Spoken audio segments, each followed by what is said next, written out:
ঘন্টা, মাত্র 3 ঘন্টায় একটি যুদ্ধ শেষ। 3 জানুয়ারি 2026 কারাকাসের অন্ধকারে মার্কিন স্পেশাল ফোর্স ঢুকল, নিকোলাস মাদুরোকে বন্দি করল। একজনও মার্কিন সেনা মারা গেল না, যুদ্ধ বিমান বিধ্বস্ত হলো না। এটাই ছিল আমেরিকার আত্মবিশ্বাসের শিখর। তারপর 28 ফেব্রুয়ারি ইসরায়েলের ডাকে সাড়া দিয়ে আমেরিকা ইরানে ঝাঁপ দিল। অপারেশন ইপিক ফিউরি, মহাকাব্যিক ক্ষোভ। লক্ষ্য ছিল স্পষ্ট, ইরানের পারমাণবিক কর্মসূচি ধ্বংস, নেতৃত্ব নিশ্চিহ্ন, যুদ্ধ দ্রুত শেষ। 2 মাস পরে যুদ্ধ থামলো ঠিকই, কিন্তু যেভাবে থামার কথা ছিল সেভাবে থামেনি। ফোর্ডো পারমাণবিক স্থাপনা সম্পূর্ণ ধ্বংস হয়নি, হরমুজ প্রণালী এখনও অস্থির। আর সবচেয়ে বড় কথা, আমেরিকার সবচেয়ে দামি, সবচেয়ে আধুনিক অস্ত্রের ভাণ্ডার প্রায় শূন্যের কোঠায়। ভেনেজুয়েলায় জিতেছিল বাজির মতো নির্ভুল এক আঘাতে। ইরানে গিয়ে বুঝলো যুদ্ধ আর অপারেশন এক জিনিস নয়।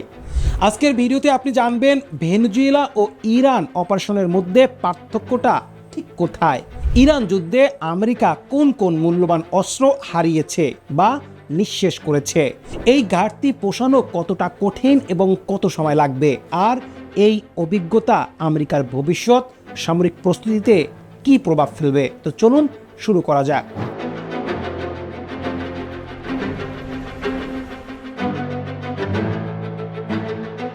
আগে বুঝতে হবে ভেনেজুয়েলা আর ইরান অপারেশন দুটো একদম ভিন্ন প্রকৃতির। কেন? 3 জানুয়ারি 2026 প্রথম প্রহরে 200-রও বেশি মার্কিন স্পেশাল অপারেশন ফোর্স কারাকাসে ঢুকে পড়ে মাদুরো ও তার স্ত্রী সিলিয়া ফ্লোরেসকে বন্দি করে। ব্যাপক গোয়েন্দা তথ্য সংগ্রহের মাধ্যমে মাদুরোর প্যাটার্ন অফ লাইফ তৈরি করা হয়েছিল, যা সফল অভিযানের ভিত্তি গড়ে দেয়।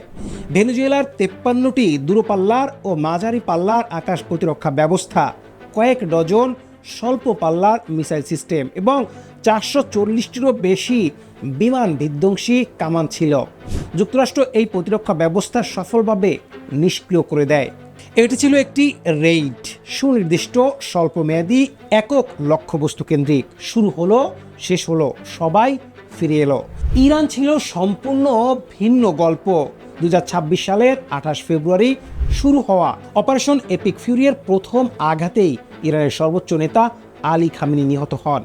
এর ফলে শত শত প্রতিশোধমূলক মিসাইল ও হাজার হাজার ড্রোন ছড়ে ইরান পুরো অঞ্চল জুড়ে। 48 ঘন্টার মধ্যেই যুদ্ধ বাহরাইন, জর্ডান, কুয়েত, কাতার, সৌদি আরব, ইউনাইটেড আরব আমিরাত এবং ইরাক পর্যন্ত ছড়িয়ে পড়ে। এটি রেড ছিল না, এটি ছিল পূর্ণাঙ্গ আঞ্চলিক যুদ্ধ। 2 মাস ধরে চলল। এখন বুঝতে হবে কেন এই যুদ্ধ পরিকল্পনা মাফিক শেষ হলো না।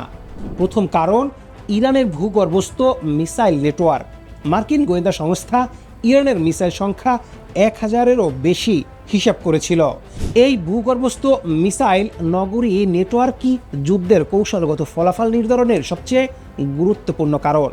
এটি নিশ্চিত করেছিল যে যত বা বড় নিখুঁতি হোক না কেন, কোনো বিমান হামলায় ইরানের প্রতিশোধমূলক সক্ষমতা সম্পূর্ণ নিরস্ত্র করা যাবে না।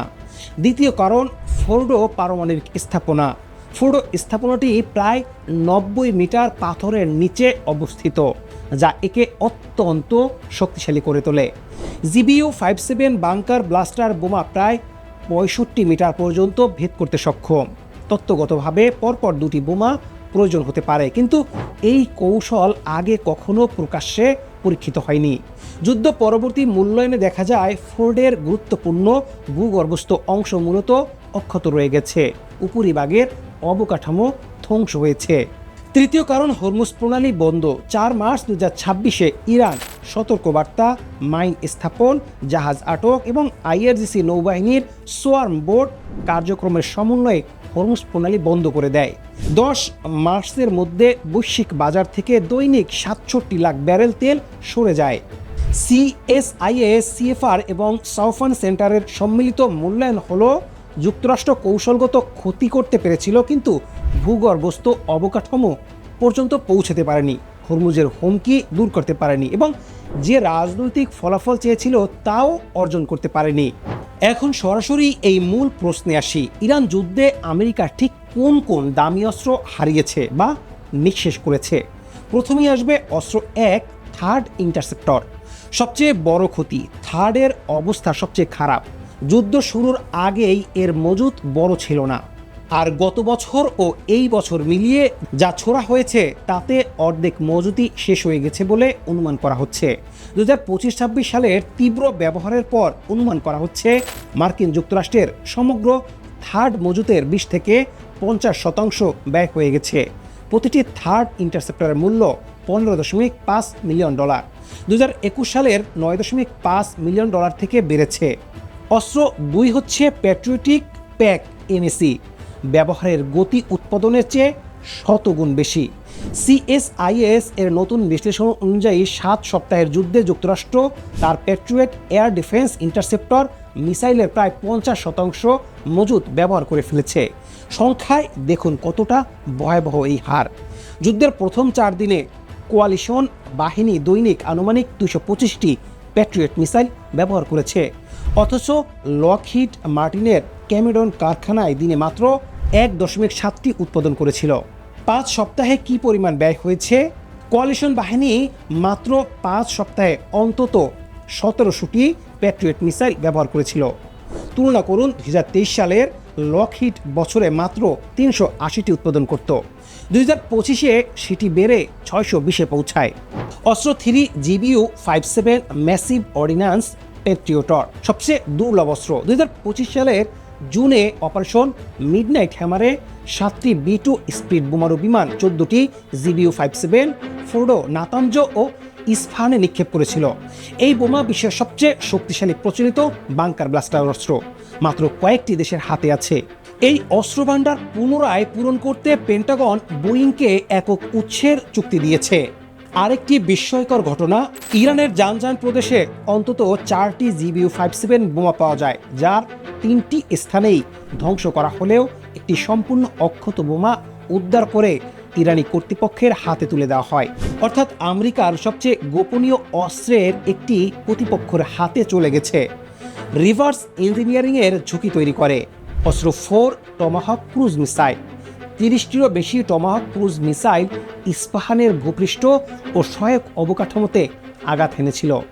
এই উচ্চ মূল্যের মিসাইলও যুদ্ধে ব্যাপক হারে ব্যয় হয়েছে। এখন আসে সবচেয়ে গুরুত্বপূর্ণ প্রশ্ন, এই বিশাল ঘাটতি আমেরিকা কিভাবে পূরণ করবে?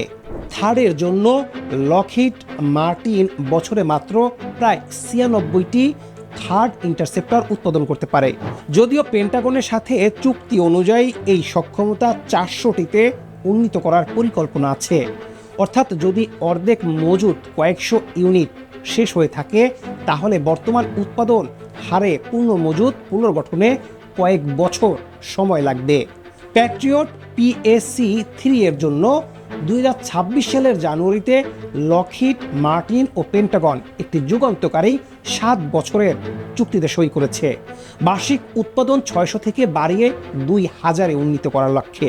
এই উৎপাদন লক্ষ্যমাত্রা পূর্ণ হবে 2030 সালের মধ্যে, অর্থাৎ 5 বছরেরও বেশি সময় লাগবে পূর্ণ সক্ষমতায় পৌঁছাতে। কিন্তু এমনকি এই বর্ধিত উৎপাদনই কি যথেষ্ট? যুদ্ধের প্রথম দিনগুলিতে দৈনিক 225টি ব্যবহারের হারের তুলনায় এমনকি 2000 প্রতি বছরের লক্ষ্যমাত্রায় দৈনিক করে মাত্র 5.5টি, অর্থাৎ তীব্র যুদ্ধের সময়কার ব্যবহারের তুলনায় এখনও বহুগুণ কম আছে। সরবরাহ শৃঙ্খলের গভীর সমস্যা। লকহিড মার্টিন চূড়ান্ত প্যাক এমএসি ইন্টারসেপ্টর সংযোজন করে মাত্র, কিন্তু প্রকৃত উৎপাদন নির্ভর করে সিকার, রকেট মোটর, এনার্জিটেক্স এবং বিশেষায়িত পরীক্ষা অবকাঠামো একটি ভঙ্গুর নেটওয়ার্কের উপর। এর সাথে যোগ হয়েছে গ্যালিয়াম ও জার্মেনিয়ামের মতো গুরুত্বপূর্ণ খনিজের সংকট, যা মূলত চীনের নিয়ন্ত্রণে। তাই সামনে এই ঘাটতি পূরণে আমেরিকাকে চরম বাধার সম্মুখীন হতে হবে। তবে এই পুরো চিত্রটাকে একপাক্ষিকভাবে দেখা ঠিক হবে না। ট্রাম্প প্রশাসনের নিজস্ব দাবিও আছে। প্রতিরক্ষা সচিব পিট হেগসেথ পেন্টাগনের সাংবাদিকদের বলেছেন, ইরানের পুরো শীর্ষ নেতৃত্ব নিশ্চিহ্ন করা হয়েছে।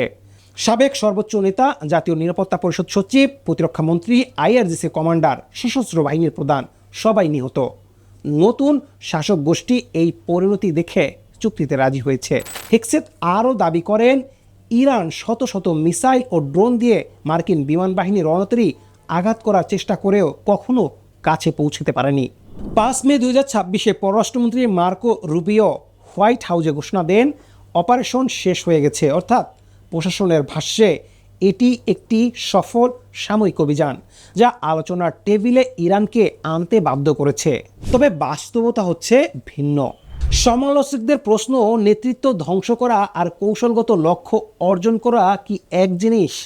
যদি ফোর্ডের ভূগর্ভস্থ অংশ অক্ষত থেকে যায় তাহলে ইরান ধরে নিতে পারে যে প্রচলিত অস্ত্র দিয়ে তাদের পারমাণবিক কর্মসূচি ক্ষতিগ্রস্ত করা অসম্ভব, যা ইরানকে নিরবিচ্ছিন্নভাবে ইউরেনিয়াম সমৃদ্ধকরণের সক্ষমতা বজায় রাখতে দিবে।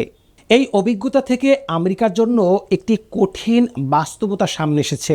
হেরিটেজ ফাউন্ডেশনের জানুয়ারি 2026 প্রতিবেদন সতর্ক করেছে, যদি চীনের সাথে তাইওয়ান ইস্যুতে যুদ্ধ বাধে তাহলে SM-3, SM-6, PAC-3, MSE এবং থার্ডের মতো উচ্চমানের ইন্টারসেপ্টর দিনের পর দিন স্থায়ী যুদ্ধে কয়েক দিনের মধ্যেই নিঃশেষ হয়ে যাবে। কিন্তু সিস্টেম মাত্র 2-3টি বড় শত্রু আক্রমণেই শেষ হয়ে যেতে পারে।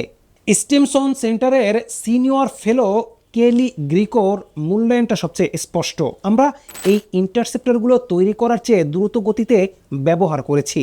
তিনি আরও বলেন, ইরান জানে উপসাগরীয় অঞ্চলের অনেক অস্ত্র দ্রুত নিঃশেষ হয়ে যাচ্ছে, তাই তাদের আক্রমণের তরঙ্গ খুব বড় নয়। এটা হাজার ক্ষতের মাধ্যমে মৃত্যু ঘটানোর কৌশল, দুর্বল পক্ষের জন্য সবচেয়ে পছন্দনীয় কৌশল।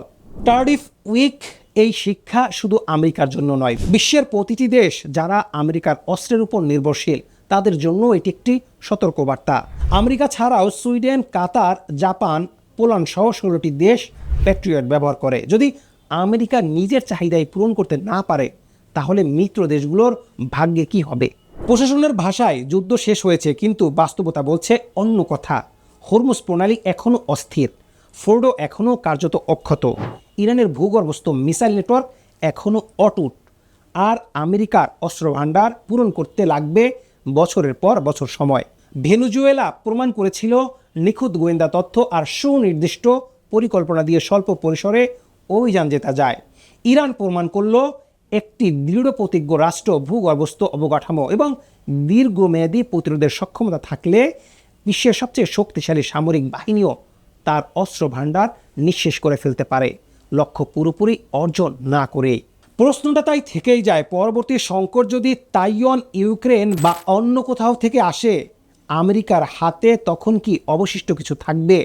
ভাণ্ডার খালি রেখে যুদ্ধ চালানো যায় না। আমেরিকা কি সেই শিক্ষা নিয়েছে?